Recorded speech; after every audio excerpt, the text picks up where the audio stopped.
Toujours pas promu, a crié ma femme à travers la table lors du gala de mon entreprise. Je n'ai rien dit. Le lendemain matin, à 8h02, son patron a appelé, la voix réduite à un murmure paniqué, « Qu'est-ce que vous avez fait ?» Tout le conseil d'administration est en réunion d'urgence. Ils le réclament.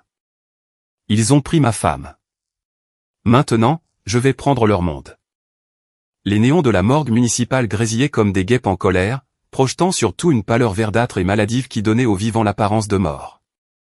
Je suis resté là, à contempler ce qui restait de ma femme, la détective Sarah Mitchell, en me demandant comment diable ma vie avait pu devenir un mauvais roman noir.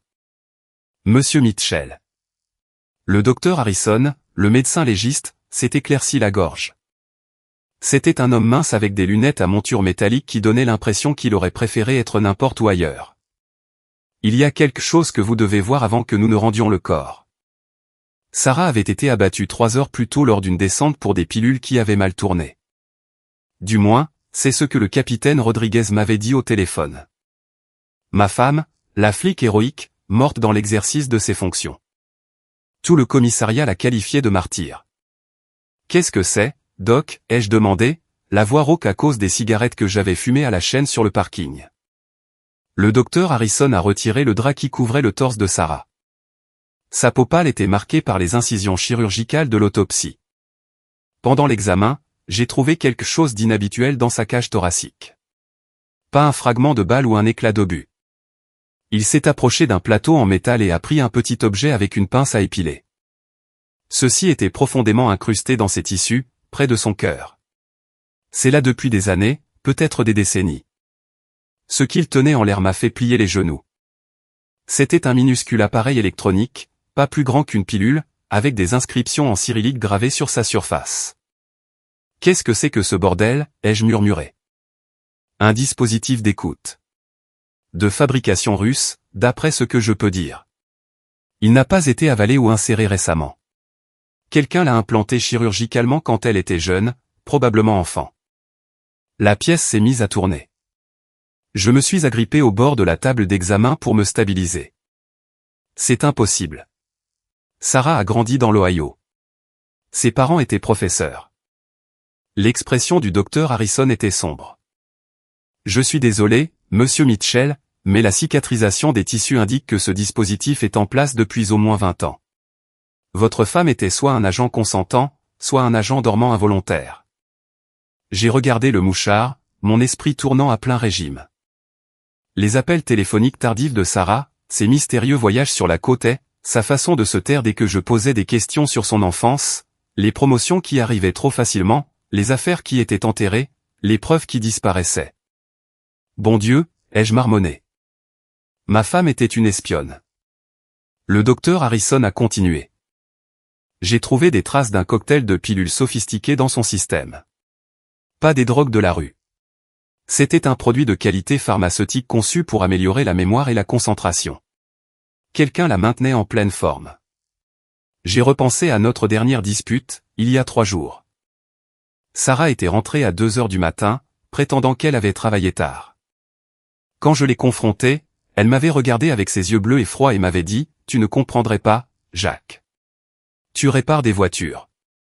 Moi, je répare le monde. » Maintenant, je comprenais. Elle ne réparait rien du tout. Elle le détruisait. Qui d'autre est au courant, ai-je demandé. Juste vous et moi. La cause officielle du décès est des blessures par balle. Mais monsieur Mitchell, si votre femme était compromise, il pourrait y en avoir d'autres. Vous devez être prudent. J'ai hoché la tête, mon esprit déjà en marche. 23 ans de mariage et j'avais dormi à côté d'une inconnue, d'une traîtresse. La femme qui avait porté ma fille, qui avait partagé mon lit, qui avait juré de m'aimer et de m'honorer, jouait à un jeu dont j'ignorais même l'existence. Mais voilà le truc quand on est un mécanicien sous-estimé dans une ville pleine de flics corrompus et de politiciens véreux. On apprend à faire attention aux détails.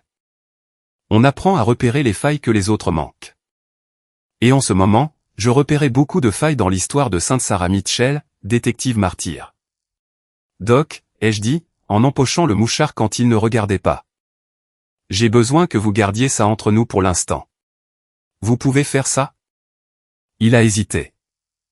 Monsieur Mitchell, c'est une preuve d'espionnage. Je devrais le signaler. Donnez-moi 48 heures. Si Sarah était corrompue, il y en a d'autres. J'ai besoin de temps pour savoir à qui je peux faire confiance. Harrison a étudié mon visage un long moment, puis a hoché la tête. 48 heures. Après ça, je dois déposer mon rapport. Je suis sorti de cette morgue avec l'impression d'avoir été sonné. Mais sous le choc et la trahison, quelque chose d'autre grandissait, quelque chose de sombre et d'affamé. Si ma femme voulait jouer à des jeux, je jouerais à des jeux. Mais je jouerais selon mes propres règles. 3 jours après les funérailles, je nettoyais le bureau de Sarah quand j'ai trouvé le premier vrai indice. Notre fille, Emma, était retournée à l'université, incapable de supporter d'être dans la maison où le souvenir de sa mère parfaite vivait dans chaque recoin. Tout le quartier avait transformé notre pelouse en un sanctuaire, avec des fleurs, des bougies et une affiche sur laquelle on pouvait lire « Flic héroïque, jamais oublié ». Si seulement il savait. J'étais en train de mettre en boîte les dossiers de Sarah quand j'ai remarqué quelque chose d'étrange. Caché derrière une photo encadrée de notre jour de mariage se trouvait une petite clé. Pas une clé de maison ou de voiture. Celle-ci était différente, plus petite, avec des numéros gravés dans le métal. Une clé de coffre-fort. Je n'avais jamais su que Sarah avait un coffre-fort. Nous avions toujours gardé nos documents importants dans le coffre ignifuge de notre placard de chambre. Alors, que cachait-elle qui nécessitait un coffre secret dans une banque? Les numéros m'ont mené à la First National en centre-ville, la même banque où le partenaire de Sarah, le détective Mike Thompson, avait ses comptes. Mike était le partenaire de Sarah depuis 3 ans, et il avait prononcé un bel éloge funèbre à ses funérailles sur son dévouement à la justice. Mike Thompson. Grand, beau, avec ce sourire facile qui inspirait confiance aux témoins et faisait avouer les suspects. Le genre de flic qui rendait bien à la caméra et le savait. J'avais toujours pensé que c'était un frimeur, mais Sarah insistait sur le fait qu'il était juste minutieux. Le coffre-fort contenait une pile de photographies, des relevés bancaires pour des comptes dont je n'avais jamais entendu parler, et un téléphone prépayé. Les photos m'ont retourné l'estomac. Sarah et Mike dans des positions compromettantes dans ce qui ressemblait à un motel bon marché. Les eurodatages montraient qu'elles avaient été prises au cours des 6 derniers mois. Les relevés bancaires montraient des dépôts réguliers de 5 000 €, toujours le 15 de chaque mois. La source était indiquée comme « service de conseil », mais je savais que Sarah ne faisait aucun travail de conseil. Le téléphone prépayé était la véritable mine d'or. Des messages textes entre Sarah et Mike, mais aussi entre Sarah et une personne désignée uniquement par « K ». Les messages avec Mike étaient ce à quoi on pouvait s'attendre, des références sexuelles crues, des heures de rendez-vous, des plaintes sur le fait de devoir rentrer chez leurs conjoints respectifs. Mais les messages avec K étaient différents. Plus professionnels. Un langage codé sur des paquets, des livraisons et des amis de l'Est. Un message d'il y a 3 semaines m'a glacé le sang, le mécanicien devient méfiant. Pourrait avoir besoin d'accélérer le calendrier. Le mécanicien. C'était moi. J'étais assis dans mon camion sur le parking de la banque, fixant les preuves de la double vie de ma femme. Elle ne m'avait pas seulement trompé avec son partenaire. Elle vendait des informations à des agents étrangers, et ils discutaient de ce qu'il fallait faire de moi. Mon téléphone a vibré. Un SMS de Mike Thompson. Salut Jacques, je prends de tes nouvelles. Sarah ne voudrait pas que tu sois seul en ce moment. Tu veux qu'on aille boire une bière pour parler d'elle? L'audace. Cet imbécile avait couché avec ma femme, l'avait peut-être fait tuer, et maintenant il voulait me consoler autour d'une bière. J'ai répondu par SMS, bien sûr. Murphy S. Bar, 20h. Si Mike voulait jouer le partenaire endeuillé, je le laisserais faire. Mais d'abord, je devais en savoir plus sur K. Le Murphy S. Bar était le genre de bouge où les flics allaient pour oublier leurs problèmes et les mécaniciens pour s'en créer de nouveaux. L'enseigne au néon Budweiser clignotait par intermittence, projetant des ombres rouges sur les tables en bois balafré.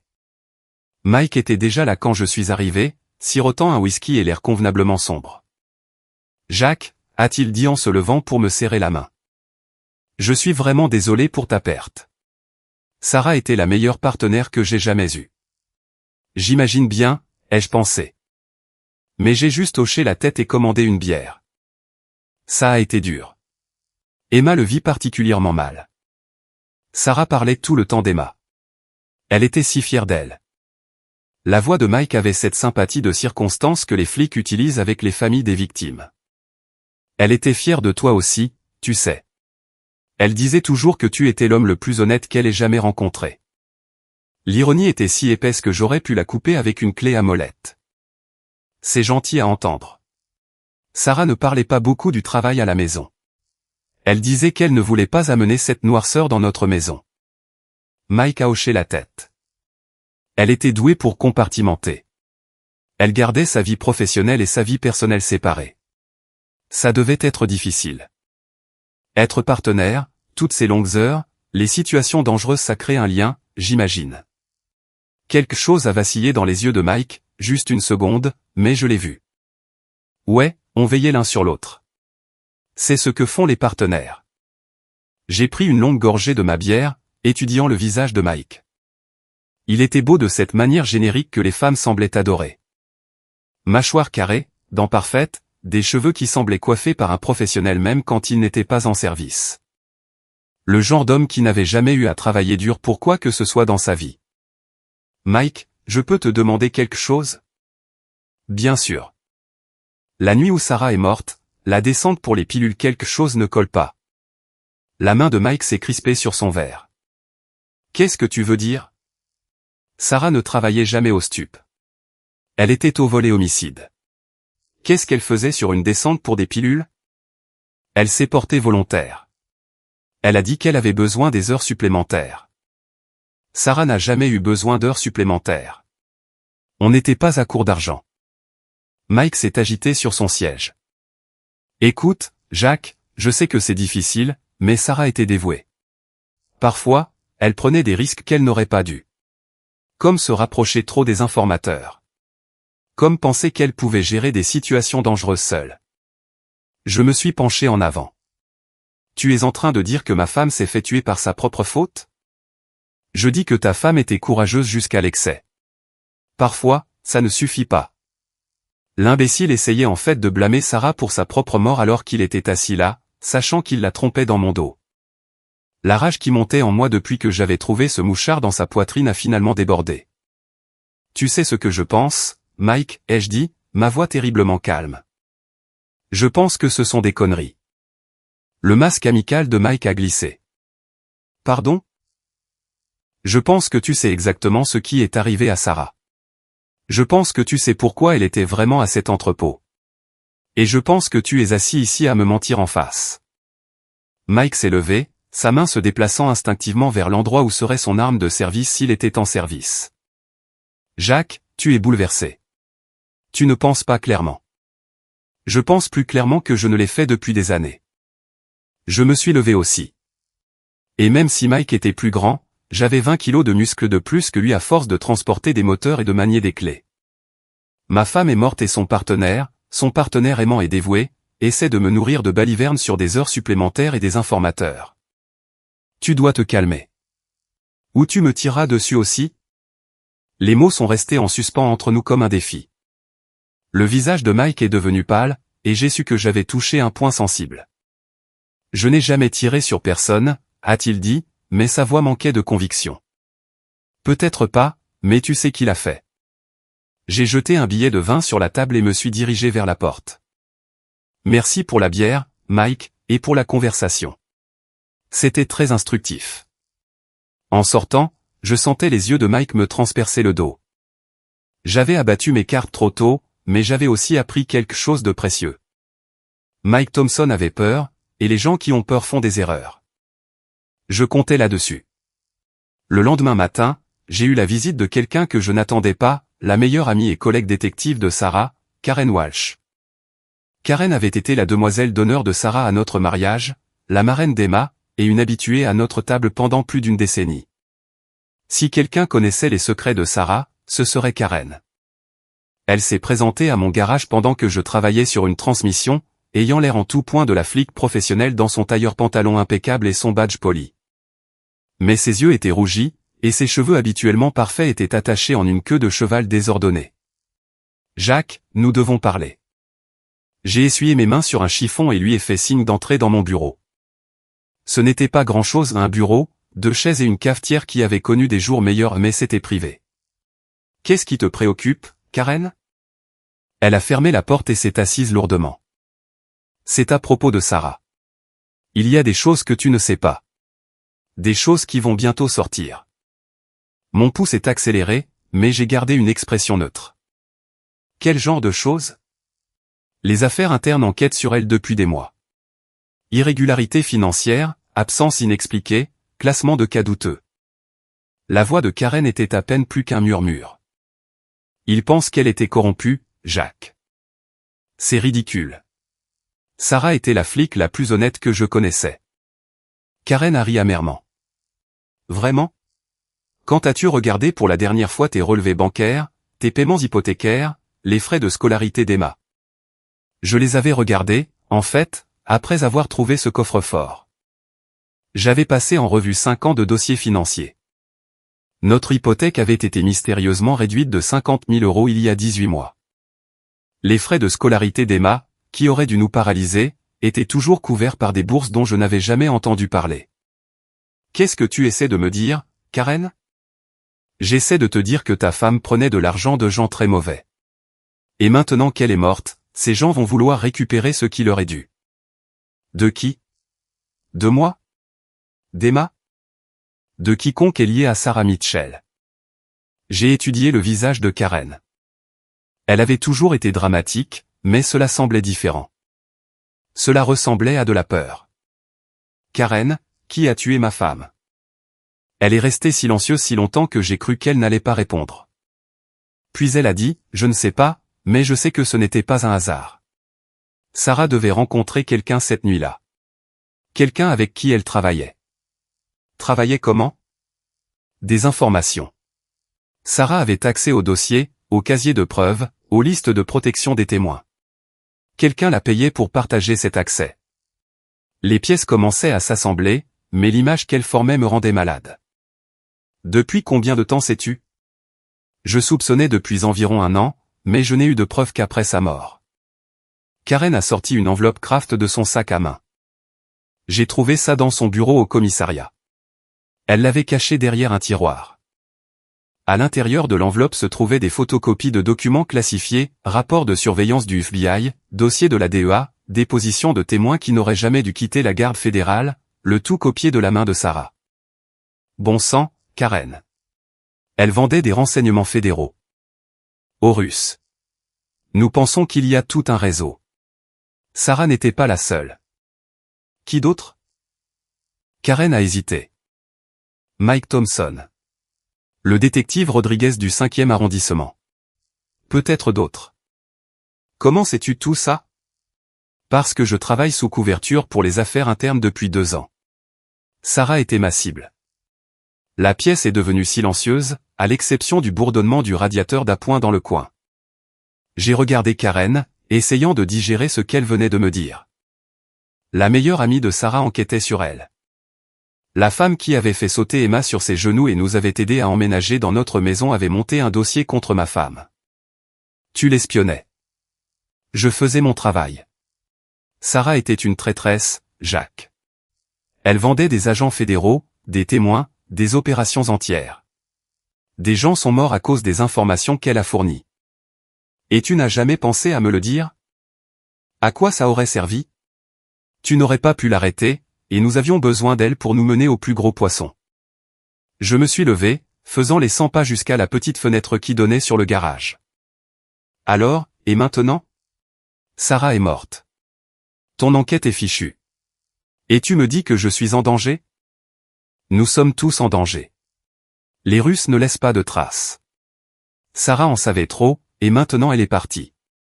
Ils viendront pour Mike ensuite, puis pour moi, puis pour quiconque pourrait être au courant de l'opération. Y compris toi. Qu'est-ce que tu veux de moi, Karen? Je veux que tu disparaisses. Prends Emma et va quelque part loin. Changer de nom. Recommencer à zéro. M'enfuir? Survivre? J'ai regardé les documents photocopiés étalés sur mon bureau. L'écriture de ma femme documentant sa trahison de tout ce qu'elle avait juré de protéger. La femme que j'avais aimée pendant 23 ans était une étrangère. Pire qu'une étrangère. C'était une ennemie. Non, ai-je finalement dit. Jacques, tu ne comprends pas. Je comprends parfaitement. Ma femme était une traîtresse qui s'est fait tuer en jouant à des jeux avec des gens qui ne jouent pas. Son partenaire couchait avec elle et vendait probablement des secrets aussi.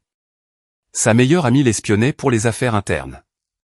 Et maintenant, tout le monde veut que je disparaisse tranquillement pour que vous puissiez tous prétendre que cela n'est jamais arrivé. Ce n'est pas. Mais voilà ce que tu ne comprends pas, Karen. Je ne vais nulle part, et je ne vais pas me taire. Le visage de Karen est devenu pâle. Qu'est-ce que tu vas faire? Je vais découvrir qui a tué ma femme, et ensuite je m'assurerai que tout le monde paie pour ce qu'ils ont fait. Jacques, ces gens vont te tuer. Peut-être. Mais ils ont fait une erreur. Laquelle? Ils ont sous-estimé le mécanicien. Emma a appelé de l'université. La voix de ma fille était pleine de larmes et de colère, et pendant un instant, j'ai cru que quelqu'un l'avait atteinte. Papa, je viens de raccrocher avec le détective Thompson. Mon sang s'est glacé. Qu'est-ce que Mike voulait? Il m'a parlé de maman. De l'enquête. De l'argent. J'ai fermé les yeux. L'imbécile prenait les devants, essayant probablement de contrôler le récit avant que je puisse dire la vérité à Emma moi-même. Emma, quoi que Mike t'ait dit. C'est vrai, papa? Maman acceptait vraiment des pots de vin. Je pouvais entendre la douleur dans sa voix, et ça m'a brisé le cœur. Emma avait idolâtré Sarah, voulait suivre ses traces et devenir flic elle-même. Apprendre que son héroïne était une traîtresse la détruirait. C'est compliqué, ma chérie. Ne me traite pas comme une enfant. Est-ce que c'est vrai? J'ai pris une décision qui me hanterait pour le reste de ma vie. Je lui ai tout dit. Le mouchard dans la poitrine de Sarah, le coffre-fort, la liaison avec Mike, les documents fédéraux, tout. Quand j'ai fini, il y a eu un si long silence à l'autre bout du fil que j'ai cru qu'elle avait raccroché. Emma? Pourquoi ne me l'as-tu pas dit plus tôt? Je voulais te protéger. De quoi? De la vérité? De cette douleur? Son rire était amer et froid, tellement semblable à celui de sa mère que ma poitrine s'est serrée. Tu sais ce qui fait plus mal que de savoir que maman était une traîtresse? C'est de savoir que tout le monde l'a compris avant moi. Qu'est-ce que tu veux dire? Mes amis à l'école, ils m'envoient des articles sur l'enquête. Apparemment, c'est dans les journaux depuis des jours. La vie secrète d'une flic héroïque. La double identité d'une détective. Un réseau d'espions de banlieue démasqués. Je la défendais alors que tout le monde savait déjà qu'elle était coupable. Je n'avais pas vu la couverture médiatique. J'avais été trop concentré sur ma propre enquête pour prêter attention à ce que disaient les médias. Mais bien sûr, ils s'étaient emparés de l'histoire. Les flics corrompus font de bons gros titres. Emma, je suis désolé. J'aurais dû. Tu aurais dû me faire confiance avec la vérité depuis le début. Au lieu de ça, j'ai dû l'apprendre de Mike Thompson, de toutes les personnes. Qu'est-ce que Mike t'a dit d'autre? Que tu le harcelais. Que tu es entré par effraction dans le bureau de maman au commissariat. Que tu fais des accusations folles et que tu menaces des gens? Rien de tout cela n'était vrai. Mais c'était malin. Mike me dépeignait comme le veuf instable, le mari endeuillé qui ne pouvait pas accepter la réalité. S'il m'arrivait quelque chose, tout le monde supposerait que j'avais finalement craqué. Emma, Mike Thompson avait une liaison avec ta mère. Il n'est pas exactement une source fiable. Je suis au courant de la liaison, papa. Mike me l'a dit. Il te l'a dit? Il a dit que maman se sentait seule. Que vous vous étiez éloigné au fil des ans. Qu'elle avait besoin de quelqu'un qui comprenait les pressions du travail de policier. Mike ne se contentait pas de contrôler le récit, il le réécrivait. Dans sa version, Sarah était l'épouse seule cherchant du réconfort, pas la traîtresse vendant des secrets. J'étais le mari distant qu'il avait poussé dans les bras d'un autre homme, pas la victime de sa trahison. Et tu le crois? Je ne sais plus quoi croire. Ma mère est morte, mon père agit comme un fou, et tous ceux en qui j'avais confiance m'ont menti. Je ne t'ai jamais menti. Tu as menti par omission. Tu m'as laissé pleurer une héroïne alors que j'aurais dû pleurer une traîtresse. La ligne est redevenue silencieuse. Quand Emma a parlé, sa voix était différente, plus froide. Je ne rentre pas à la maison pour l'instant, papa. J'ai besoin de temps pour digérer tout ça. Emma, s'il te plaît, ne laisse pas Mike te monter contre moi. Mike ne me monte contre personne. Tu le fais très bien tout seul. Elle a raccroché. J'étais assis dans ma maison vide, entouré des vestiges d'une vie qui avait été construite sur des mensonges. Les photos de famille sur la cheminée montraient un couple heureux et leur fille, mais je savais maintenant que tout cela n'avait été qu'une performance, Sarah jouant le rôle de l'épouse et de la mère aimante pendant qu'elle vendait son pays et planifiait Dieu sait quoi avec ses contacts. Mon téléphone a vibré. Un SMS d'un numéro inconnu, arrête de fouiller ou rejoins ta femme. J'ai regardé le message un long moment, puis j'ai répondu, viens essayer. La réponse est arrivée immédiatement. Nous savons où Emma va à l'école. J'ai conduit toute la nuit pour atteindre l'université d'Emma, mon esprit tourbillonnant de possibilités. La menace contre ma fille avait cristallisé quelque chose en moi. J'avais été sur la défensive, réagissant aux révélations et essayant de reconstituer la trahison de Sarah. Mais maintenant, il l'avait rendue personnelle d'une manière qui exigeait une action. Le dortoir d'Emma était un bâtiment en briques typique sur un campus bordé d'arbres qui ressemblait à une carte postale de l'enseignement supérieur américain. Je l'ai trouvée dans la salle commune en train d'étudier avec un groupe d'amis qui se sont dispersés comme des cerfs effarouchés quand ils m'ont vu approcher. « Papa, qu'est-ce que tu fais ici ? Nous devons parler en privé. » Emma avait l'air embarrassée mais m'a suivi dehors. « Tu ne peux pas simplement débarquer ici.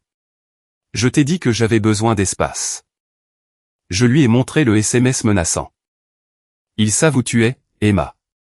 Ces gens ont tué ta mère, et maintenant ils te menacent pour me faire taire. » Pour la première fois depuis notre conversation téléphonique, Emma avait l'air vraiment effrayée. « Qui a envoyé ça ? » Je ne sais pas encore, mais j'ai quelques idées. On devrait appeler la police. La police est compromise. Ta mère ne travaillait pas seule. Tu te souviens ? Mike Thompson est corrompu, et il y en a d'autres. On appelle le FBI et on leur dit quoi ? Que j'enquête sur la trahison de ma femme décédée en me basant sur des preuves que j'ai trouvées illégalement ? Ils m'enfermeront et te laisseront exposer. Emma a enroulé ses bras autour d'elle. Alors, qu'est-ce qu'on fait ? Tu disparais pendant un moment. Va chez ta tante en Californie. Utilise de l'argent liquide. N'utilise pas tes cartes de crédit. Ne dis à personne où tu vas. Et toi ? Je vais mettre fin à tout ça. Papa, tu n'es pas un flic. Tu n'es pas un espion. Tu es un mécanicien. Je suis un mécanicien qui est très doué pour démonter les choses et comprendre comment elles fonctionnent. Emma a étudié mon visage. Tu parles de vengeance. Je parle de justice. Quelle est la différence ? Ta mère aurait dû faire face à un tribunal. La vengeance est ce qu'elle va obtenir à la place. J'ai donné 5 000 € en espèces à Emma provenant des comptes secrets de Sarah et je lui ai fait promettre de partir cette nuit-là. Puis je suis retourné en ville avec un plan qui se formait dans mon esprit. Si le réseau de Sarah voulait menacer ma fille, je leur donnerais quelque chose de plus immédiat à craindre. Mike Thompson vivait dans un quartier gentrifié où d'anciens entrepôts avaient été convertis en lofts coûteux. Son immeuble avait des caméras de sécurité, des serrures électroniques et un portier qui avait l'air d'avoir été embauché plus pour l'intimidation que pour l'hospitalité. Mais les systèmes de sécurité n'étaient que des machines, et les machines tombaient en panne. Surtout quand quelqu'un qui comprenait les machines voulait qu'elles tombent en panne. J'ai passé 3 jours à observer la routine de Mike. Il partait travailler à 7h30 tous les matins, s'arrêtait au même café et prenait le même chemin pour se rendre au commissariat. Il rentrait vers 18h, généralement avec des plats à emporter d'un des restaurants à la mode du coin. Le week-end, il allait à la salle de sport, puis dans un bar appelé Flanagan S, où il rencontrait d'autres flics. Le jeudi soir, je suis passé à l'action. Le système électrique de l'immeuble se trouvait dans un local technique au sous-sol. La serrure était électronique, mais le cadre de la porte était en vieux bois qui a cédé facilement à un pied de biche. À l'intérieur, j'ai trouvé le panneau de disjoncteur principal et la boîte de jonction du système de sécurité. J'avais apporté des outils de mon garage, des pinces à dénuder, du ruban isolant, un petit appareil que j'avais fabriqué à partir de composants commandés en ligne. Il m'a fallu 20 minutes pour truquer le système afin que les caméras diffusent en boucle la même heure d'image tout en montrant des flux en direct au bureau de la sécurité. L'appartement de Mike était au 8e étage. La serrure électronique de sa porte était plus sophistiquée que celle du sous-sol, mais ce n'était encore qu'une machine. Et comme toutes les machines, elle avait des faiblesses. J'étais dans son appartement avant minuit. Mike vivait comme un homme qui n'avait jamais eu à travailler pour quoi que ce soit. Des meubles chers, de l'électronique haut de gamme, de l'art sur les murs qui coûtait probablement plus que ce que je gagnais en un an. Le réfrigérateur était rempli de bières importées et de nourriture gastronomique. Le placard était plein de costumes de marque et de chaussures italiennes. Tout cela payé avec l'argent du sang. J'ai trouvé ce que je cherchais dans son bureau à domicile, un ordinateur portable, un téléphone prépayé et un coffre-fort caché derrière un faux panneau électrique. Le coffre-fort était un problème. Je n'avais pas les outils pour le forcer, et je ne pouvais pas risquer le bruit de le découper. Mais je n'avais pas besoin de ce qu'il y avait dans le coffre-fort. J'avais quelque chose de mieux. L'ordinateur portable de Mike était protégé par un mot de passe, mais je m'y attendais. J'ai branché une clé USB chargée d'un logiciel que j'avais téléchargé sur des sites web très douteux. Il a fallu 15 minutes au programme pour craquer son mot de passe et me donner accès à ses fichiers. Ce que j'y ai trouvé m'a retourné l'estomac. Des photos de Sarah dans des positions compromettantes, mais pas seulement celles que j'avais vues dans le coffre-fort. Celles-ci étaient différentes, plus sombres. Sarah avait l'air sous sédatif sur certaines, inconsciente sur d'autres. Il y avait aussi des photos d'autres femmes, des témoins, des informatrices, des suspects, toutes dans des états similaires. Mike Thompson n'était pas seulement un traître. C'était un prédateur. Les fichiers sur son ordinateur ont révélé l'ampleur de l'opération. Des noms, des dates, des paiements, des contacts. Sarah n'avait été qu'une partie d'un réseau qui s'étendait des services de police locaux aux agences fédérales. Il vendait tout, des dossiers, des preuves, des identités de témoins, des plans opérationnels. Mais la preuve la plus accablante se trouvait dans les emails de Mike. Des messages à destination et en provenance d'un compte enregistré au nom de quelqu'un appelé Konstantin Vulkov. Les messages étaient codés, mais le sens était clair. Mike avait été le contact de Sarah, et Vulkov avait été le sien. J'ai tout copié sur ma clé USB, puis j'ai commencé la phase suivante de mon plan. J'avais apporté plusieurs articles de mon garage, des fusées éclairantes, qui brûlent chaud et vite, de la pâte de termite, que j'avais fabriquée à partir de poudre d'aluminium et d'oxyde de fer, et un minuteur construit à partir de composants qui ne pouvaient pas être retracés jusqu'à moi. Je n'allais pas tuer Mike Thompson. Cela ferait de moi un tueur. Et malgré tout ce qui s'était passé, je n'étais pas prêt à franchir cette ligne. Mais j'allais détruire sa vie comme il avait détruit la mienne. J'ai placé les charges de termites sur son ordinateur portable, son coffre-fort et son classeur. Le minuteur les déclencherait dans exactement 4 heures, assez longtemps pour que je sois loin, mais pas assez pour que Mike les découvre en premier. Les fusées éclairantes sont allées dans sa chambre, sa cuisine et son salon. Elles ne provoqueraient pas un incendie grave, le système d'arrosage de l'immeuble s'en chargerait, mais elles créeraient suffisamment de fumée et de dégâts des eaux pour détruire tout ce que Mike possédait. Au moment de partir, j'ai entendu des pas dans le couloir. La voix de Mike, parlant à quelqu'un au téléphone. Je me fiche de ce que pense Jack Mitchell. Il sait.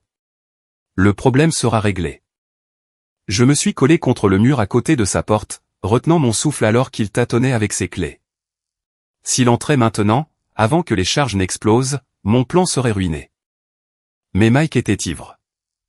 Je pouvais sentir l'alcool sur lui alors qu'il luttait avec la serrure. Après quelques secondes, il a abandonné et a titubé dans le couloir vers l'ascenseur.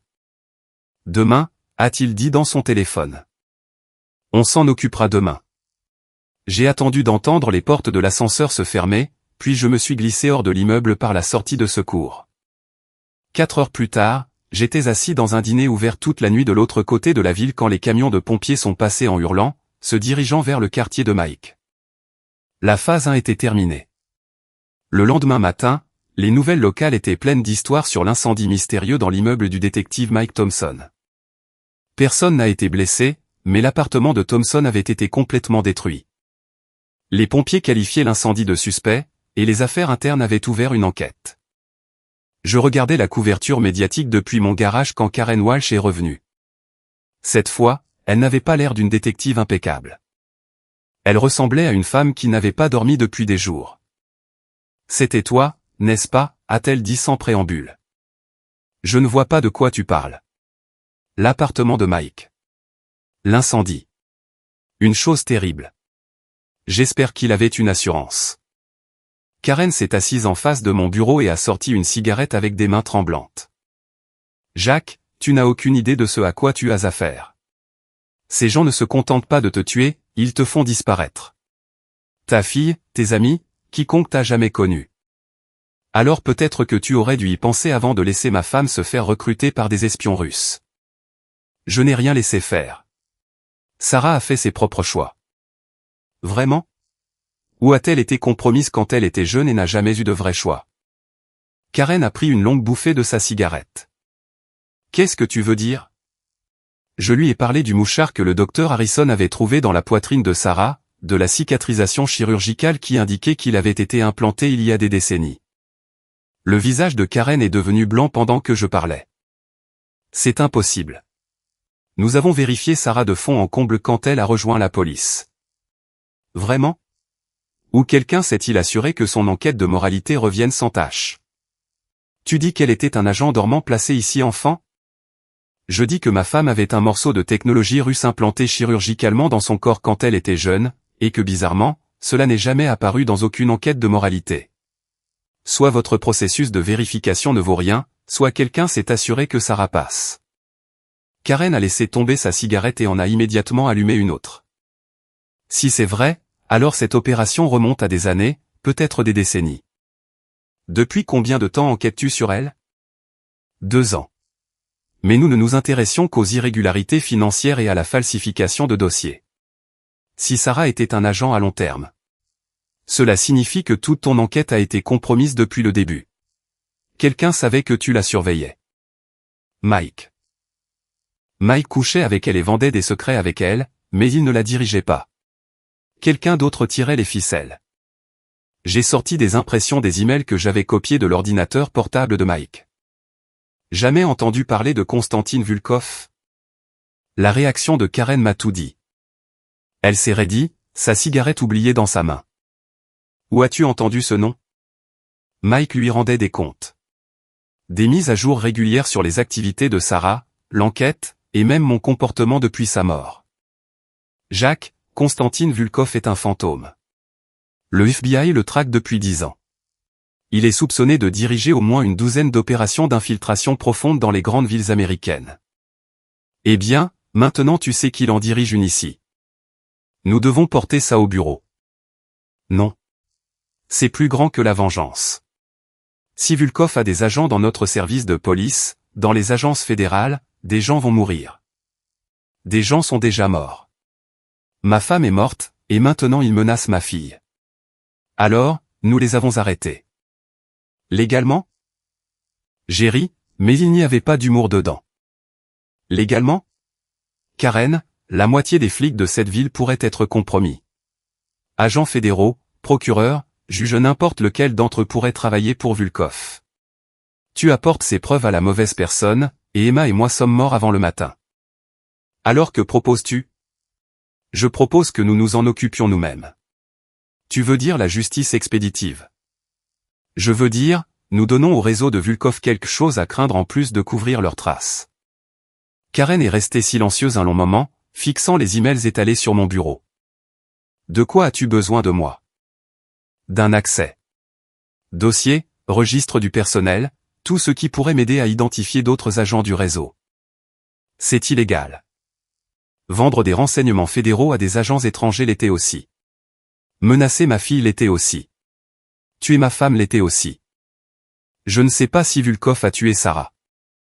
Vraiment? Elle devait rencontrer quelqu'un la nuit où elle est morte. Quelqu'un avec qui elle travaillait. Qui d'autre cela pourrait-il être? Karen a terminé sa cigarette et s'est levée. Je te trouverai ce que je peux. Mais Jacques, une fois que nous nous engageons sur cette voie, il n'y a pas de retour en arrière. Il n'y avait pas de retour en arrière possible dès l'instant où ils ont mis ce mouchard dans la poitrine de ma femme. Après le départ de Karen, je suis resté assis dans mon bureau à réfléchir au chemin que je prenais. Il y a une semaine, j'étais un simple mécanicien avec une femme, une fille et une vie tranquille dans une petite ville. Maintenant, je prévoyais de démanteler un réseau d'espions russes avec rien d'autre que des preuves volées et une soif de vengeance. Mais parfois, les hommes simples étaient exactement ce que la situation exigeait. Les espions s'attendaient à être traqués par d'autres espions. Ils se préparaient aux enquêtes fédérales et aux services de renseignement rivaux. Ils ne se préparaient pas à des mécaniciens en colère qui n'avaient plus rien à perdre. Karen est revenue avec plus d'informations que je n'osais l'espérer, des dossiers du personnel, des registres financiers, des rapports de surveillance, tout ce que les affaires internes avaient compilé sur la corruption présumée dans le département. L'ampleur du réseau de Vulkov était stupéfiante. Le détective Rodriguez du 5e arrondissement, le sergent Williams de la brigade des mœurs, le capitaine et des vols et homicides. Au moins une douzaine d'officiers répartis dans 3 commissariats, tous avec des revenus inexpliqués, des classements de cas suspects et des liens avec Mike Thompson. Mais la vraie surprise se trouvait dans le dossier d'enquête de moralité original de Sarah. L'agent enquêteur avait été l'agent spécial du FBI David Shen, qui avait approuvé l'habilitation de sécurité de Sarah il y a 20 ans. Shen était maintenant le directeur adjoint en charge du contre-espionnage pour toute la région. Si Shen était compromis, alors Vulkov avait accès à toutes les enquêtes fédérales de la région. J'ai passé 2 jours à planifier mon prochain coup. S'attaquer à l'ensemble du réseau serait impossible. Je n'étais qu'un homme avec des ressources limitées. Mais je n'avais pas besoin de détruire toute l'opération. J'avais juste besoin de créer assez de chaos pour forcer Vulkov à se montrer. Le vendredi soir, j'ai mis mon plan à exécution. La première cible était le détective Rodriguez. Il vivait seul dans une maison du côté sud, et ses voisins s'occupaient de leurs affaires. Je suis entré par effraction pendant qu'il travaillait de nuit et j'ai planté des preuves de sa trahison dans toute sa maison, des relevés bancaires montrant des paiements de sociétés écrans, des photos de documents classifiés, des téléphones prépayés avec des messages textes incriminants. Puis j'ai appelé anonymement la ligne d'assistance du FBI sur la corruption publique. La deuxième cible était le sergent Williams. Sa faiblesse était le jeu. Il devait de l'argent à la moitié des bookmakers de la ville. Je me suis assuré que ses dettes soient réclamées tout en même temps, ainsi que de nouvelles dont il n'avait jamais entendu parler. Le matin, Williams fuirait les usuriers et serait assez désespéré pour commettre des erreurs. La troisième cible était le capitaine. Il était plus intelligent que les autres, plus prudent, mais il avait aussi une faiblesse. Son fils était un toxicomane qui avait été arrêté 3 fois pour possession. Chaque fois, les charges avaient mystérieusement disparu. Je me suis assuré qu'elles réapparaissent, ainsi que de nouvelles charges qui mettraient le gamin en prison pour 20 ans à moins qu'il ne coopère avec les enquêteurs fédéraux. Le samedi matin, le réseau de Vulkov était en plein chaos. Rodriguez avait été arrêté par le FBI. Williams avait disparu, fuyant probablement ses créanciers. Elle essayait désespérément de conclure un accord pour sauver son fils. Et Mike Thompson était sur le point de recevoir une visite qu'il n'oublierait jamais. J'ai trouvé Mike au Flanagan S, noyant son chagrin dans une bouteille de whisky et se plaignant à quiconque voulait bien l'écouter de la façon dont il était piégé. Les autres flics gardaient leur distance. La corruption était contagieuse dans leur monde, et personne ne voulait être associé à un détective corrompu. Je me suis approché de sa table et me suis assis sans y être invité. « Salut, Mike. » Il a levé des yeux embrumés. « Jacques. Qu'est-ce que tu veux ? » « Je veux parler de ma femme. Elle est morte. Il n'y a rien à dire. Il y a plein de choses à dire. Comme le fait que tu vendais des renseignements fédéraux à des agents russes. Comme le fait que tu droguais des femmes et que tu prenais des photos d'elles. Comme le fait que tu as fait tuer Sarah. » La main de Mike s'est déplacée vers son arme de service, mais j'ai été plus rapide. J'ai attrapé son poignet et j'ai serré jusqu'à ce qu'il halète. « Je ne ferais pas ça si j'étais toi. Pas avec la moitié du bar qui regarde. » J'ai relâché son poignet et me suis adossé à ma chaise. « Voici ce qui va se passer, Mike. Tu vas me dire tout ce que tu sais sur Konstantin Vulkov. Où il est, comment le contacter, quels sont ses plans. Je ne sais pas de quoi tu parles. » J'ai sorti mon téléphone et je lui ai montré une photo que j'avais prise de son ordinateur portable. Sarah, inconsciente, dans une position qui ne laissait aucun doute sur ce qui lui était arrivé. Le FBI va adorer ça, tu ne penses pas? Avec toutes les autres photos que j'ai trouvées. Combien de femmes as-tu violées, Mike? Combien de vies as-tu détruites? Le visage de Mike est devenu blanc. Tu es entré par effraction dans mon appartement. J'ai visité ton appartement. Tu devrais vraiment investir dans une meilleure sécurité. Cette preuve n'est pas recevable. Je ne prévois pas de t'emmener au tribunal. Mike a regardé nerveusement autour du bar. Nous étions dans une banquette d'angle, loin des autres clients, mais notre conversation attirait l'attention. Qu'est-ce que tu veux? Je veux Vulkov. Je ne peux pas te donner Vulkov. Il me tuera. Je te tuerai si tu ne le fais pas. Mike a ri amèrement. Tu n'es pas un tueur, Jack. Tu es un mécanicien.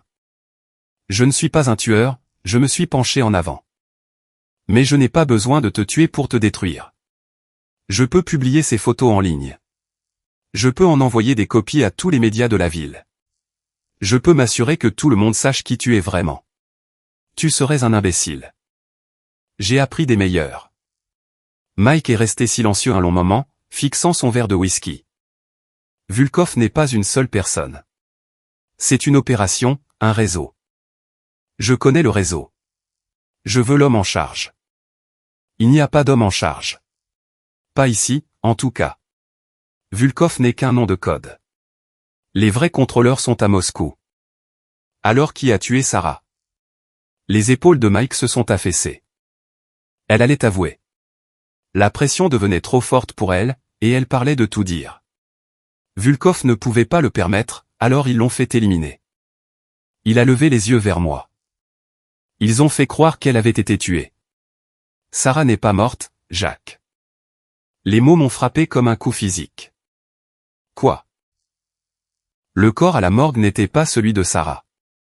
C'était une inconnue de la morgue de la ville, modifiée pour lui ressembler.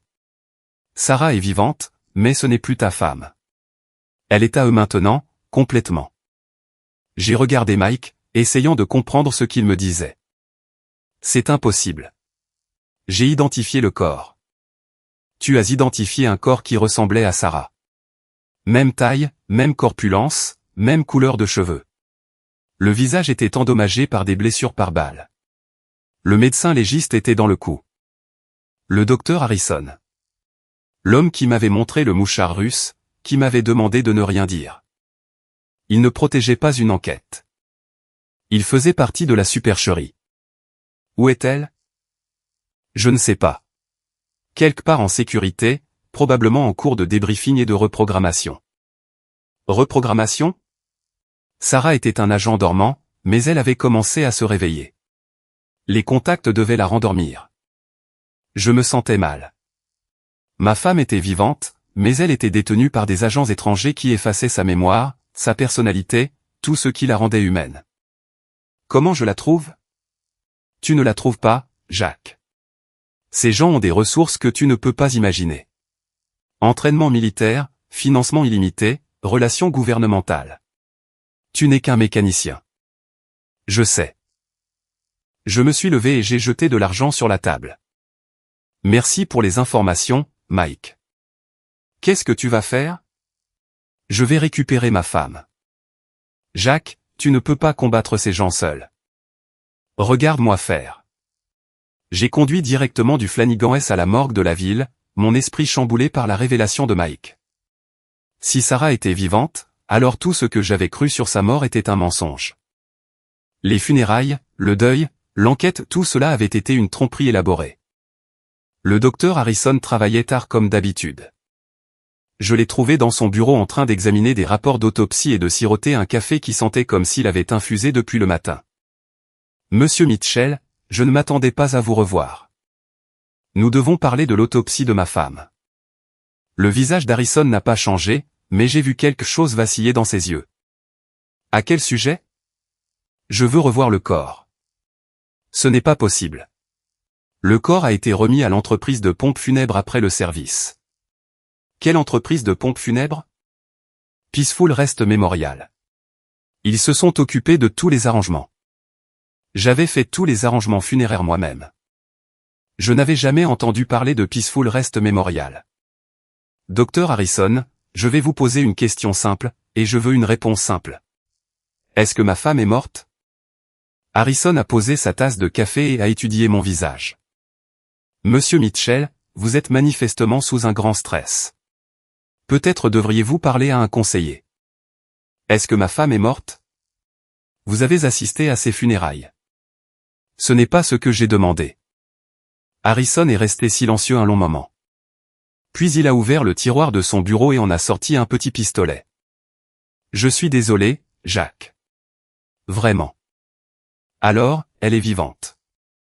Elle n'aurait jamais dû s'impliquer émotionnellement.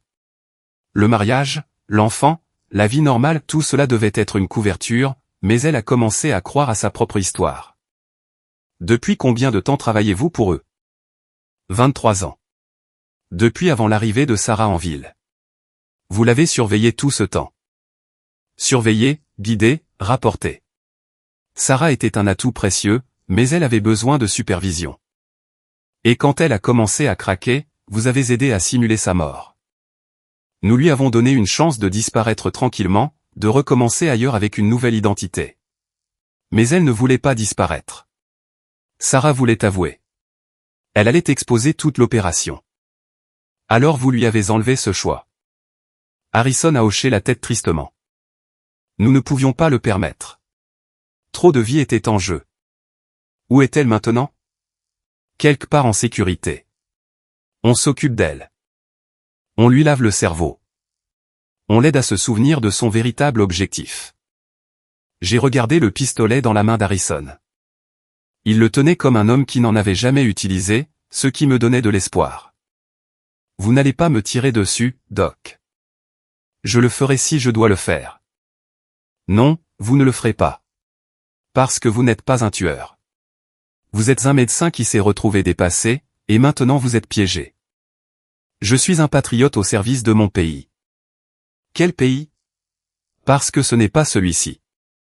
La main d'Harrison tremblait maintenant. Vous ne comprenez pas la complexité de la situation. Je comprends que vous avez aidé à enlever ma femme et à simuler sa mort. Je comprends que vous me mentez depuis le moment où je suis entré dans cette morgue. Sarah n'a jamais été vraiment votre femme. C'était un agent jouant un rôle. Pendant 23 ans, elle a eu mon enfant, Doc. Elle a construit une vie avec moi. Tout n'était pas faux. C'était censé l'être, mais ça ne l'était pas. Harrison a légèrement baissé l'arme. Non, ça ne l'était pas. Alors aidez-moi à la récupérer. Je ne peux pas.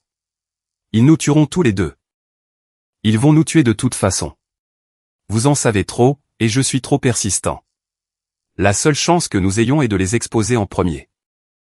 Harrison est resté silencieux un long moment, fixant l'arme dans sa main. Il y a un établissement en dehors de la ville, un vieil hôpital psychiatrique qui a été fermé il y a des années.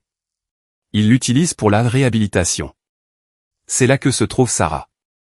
C'est là qu'ils emmènent les agents qui ont besoin d'être reconditionnés. Combien de personnes y a-t-il? Je ne sais pas.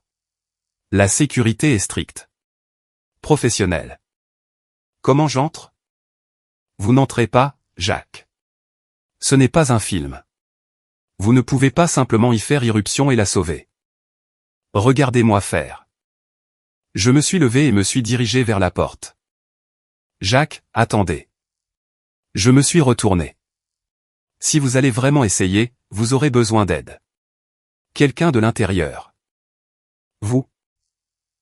Je peux vous obtenir les plans du bâtiment, les horaires de sécurité, peut-être créer une diversion. Pourquoi m'aideriez-vous? Harrison paraissait plus vieux que son âge, usé par des décennies de tromperie. Parce que Sarah mérite mieux que ce qu'ils lui font.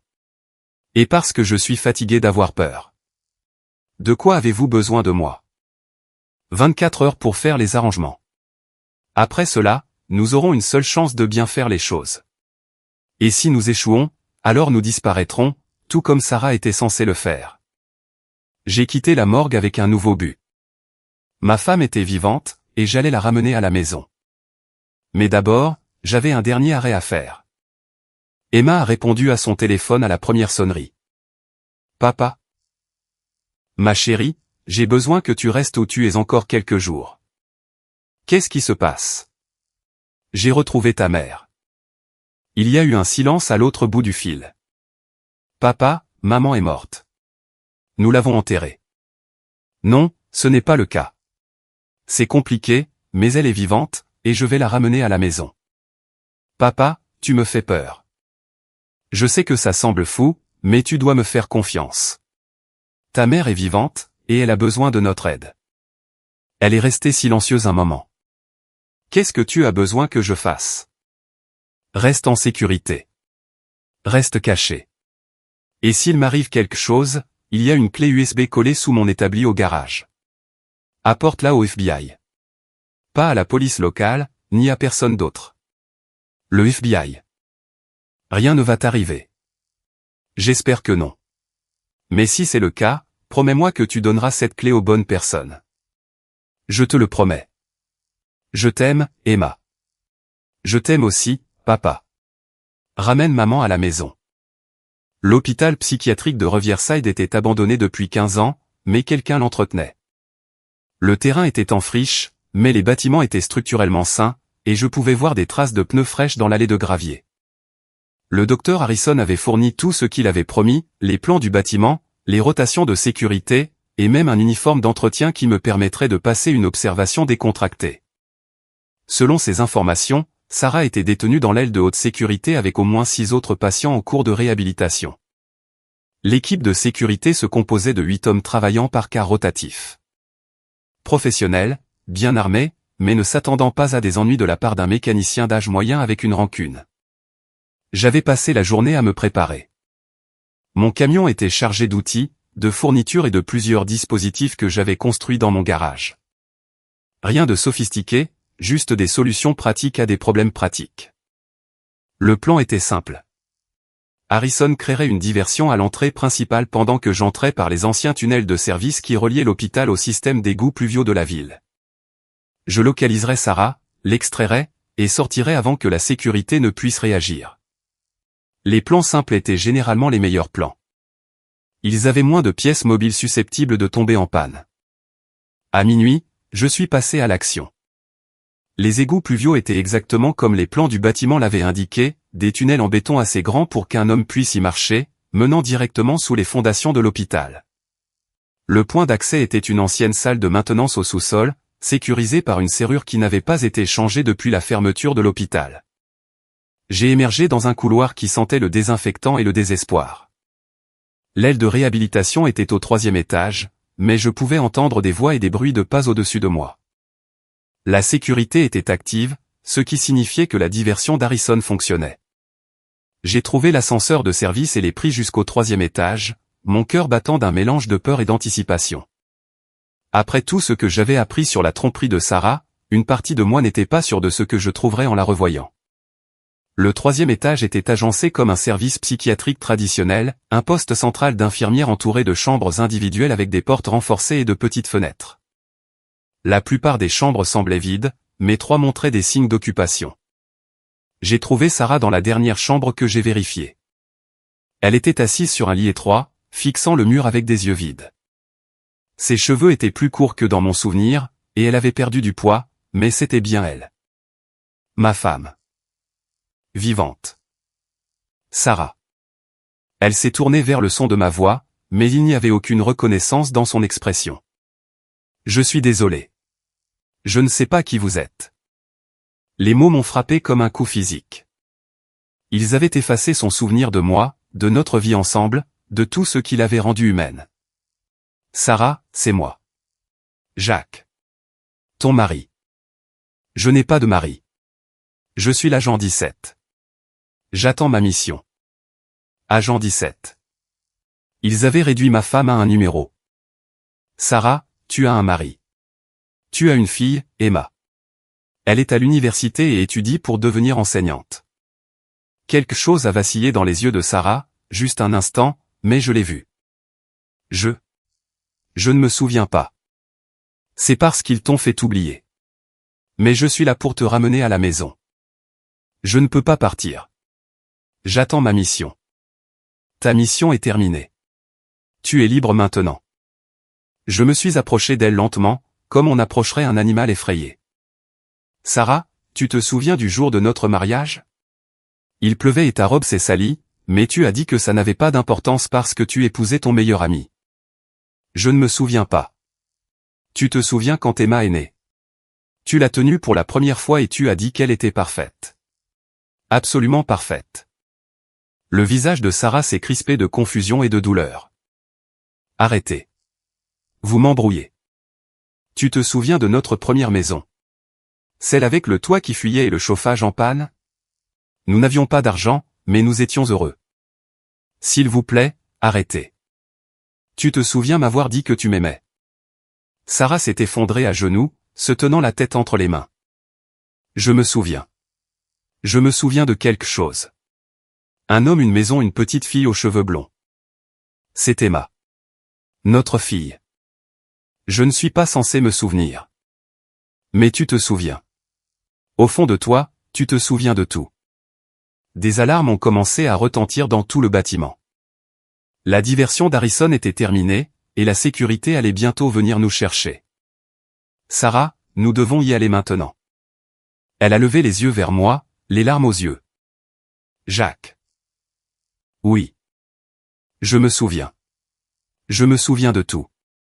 Je l'ai aidé à se relever et l'ai conduite vers la porte. Nous devons nous dépêcher. Peux-tu courir? Je pense que oui. Nous avons atteint l'ascenseur de service avant que l'équipe de sécurité n'atteigne le 3e étage. Je pouvais les entendre crier des ordres, coordonner leurs recherches, mais l'ascenseur descendait déjà. Au sous-sol, j'ai conduit Sarah à travers la salle de maintenance et dans les égouts pluviaux. Derrière nous, l'hôpital a éclaté en chaos alors que les équipes de sécurité fouillaient chaque chambre, chaque couloir, chaque cachette. Mais ils cherchaient des intrus, pas des évadés. Et ils ne cherchaient certainement pas dans les égouts pluviaux. Nous avons émergé du système de drainage si pâté de maisons plus loin dans une zone industrielle où mon camion attendait. Sarah tremblait, que ce soit de froid ou de choc, je ne saurais le dire. Où allons-nous? A-t-elle demandé. À la maison. Avons-nous encore une maison? Nous en avons une maintenant. La planque était un chalet que j'avais loué dans les montagnes, loin de la ville et des gens qui avaient détruit nos vies.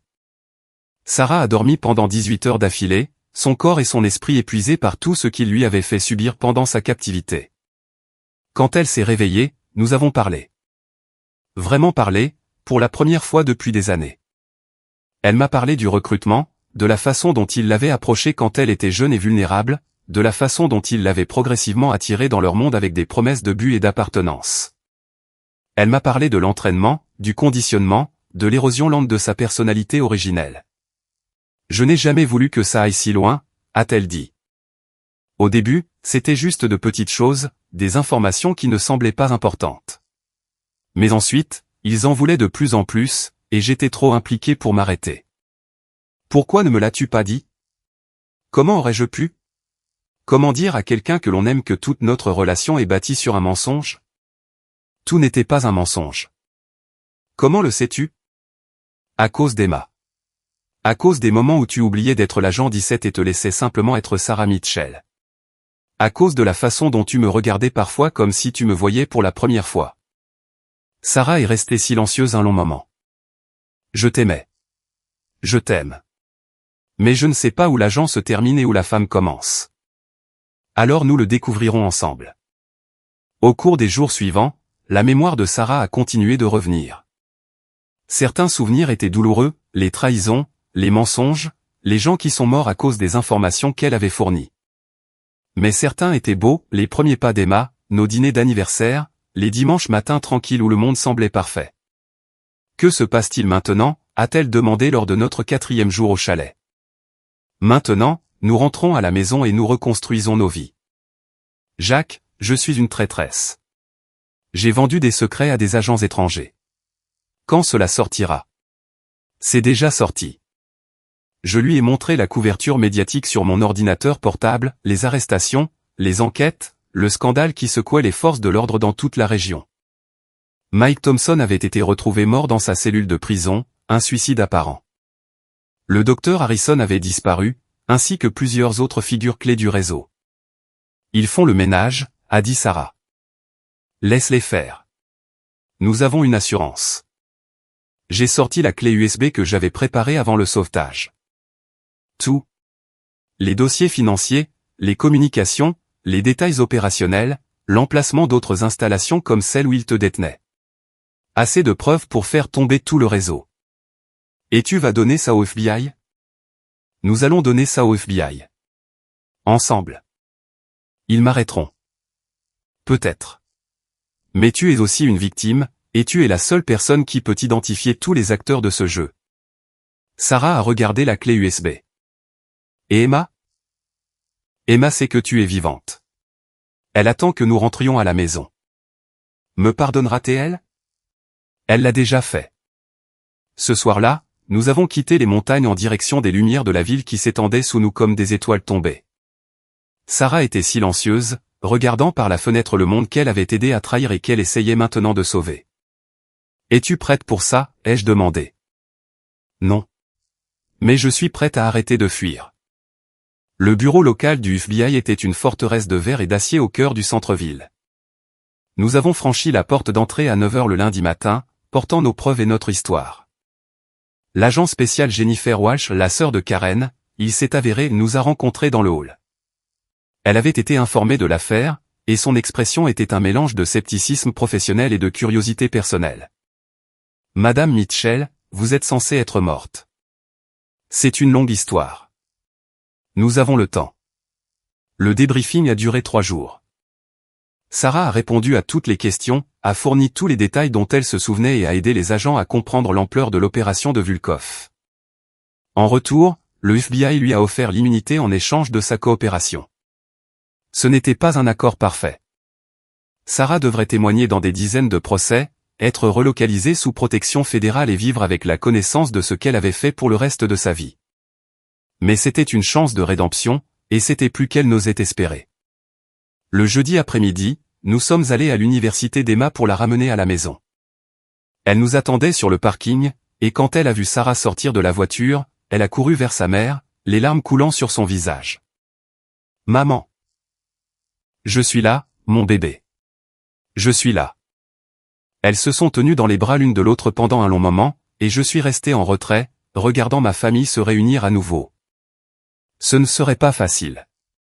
Il y aurait des procès, des enquêtes, des années à regarder par-dessus notre épaule. Mais nous étions ensemble, et c'est ce qui comptait.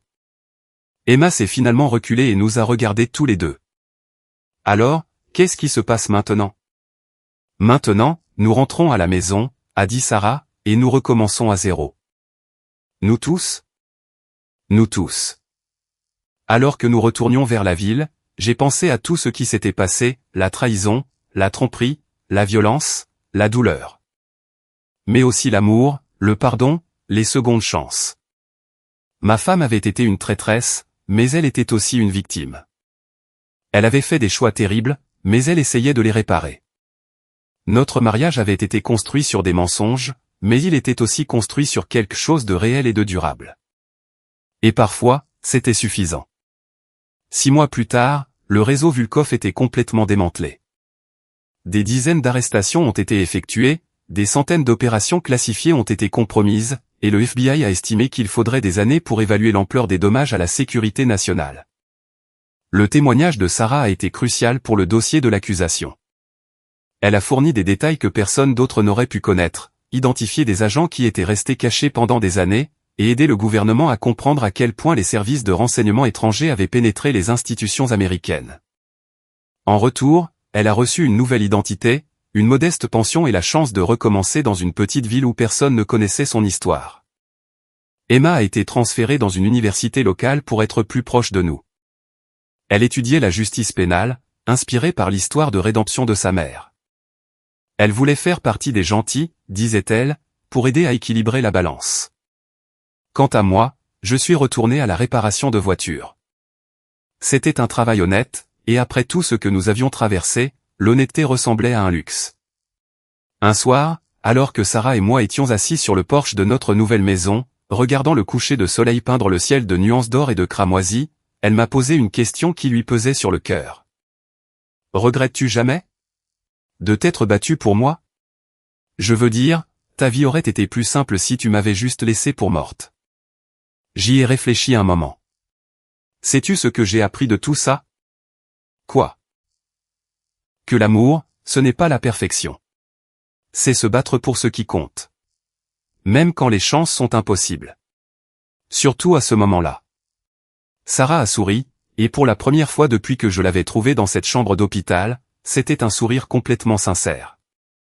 Je t'aime, Jack Mitchell. Je t'aime aussi, Sarah Mitchell. Ou qui que tu décides d'être. J'ai décidé d'être ta femme. Si tu veux toujours de moi. Toujours. Le soleil a disparu derrière les montagnes, et les premières étoiles sont apparues dans le ciel qui s'assombrissait. Quelque part au loin, un sifflet de train a retenti, transportant sa cargaison vers des destinations inconnues. Mais nous étions à la maison. Enfin, vraiment à la maison. Et c'était suffisant.